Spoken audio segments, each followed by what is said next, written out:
Mihira, I'm a bit concerned about Mr. Paul's progress. He's been attending physiotherapy regularly, but there's minimal improvement in his knee mobility. That's interesting. Has there been any change in his pain levels? The pain seems to be manageable. It's more the stiffness that's causing the issue. We've tried various techniques, including heat therapy, ultrasound, and manual therapy, but with limited success. Have you considered any underlying conditions that might be contributing to the stiffness? We've ruled out inflammatory conditions.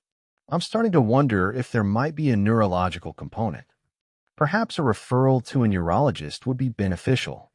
That's a possibility. We could also explore other imaging studies to rule out any structural issues. It might be worth considering a corticosteroid injection as a last resort, but I'd prefer to exhaust other options first. Agreed, Mihira. Let's schedule a joint review of Mr. Paul's case to discuss further management.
It's wonderful to see you here today, Mihira, and I can tell your visits mean the world to your mom.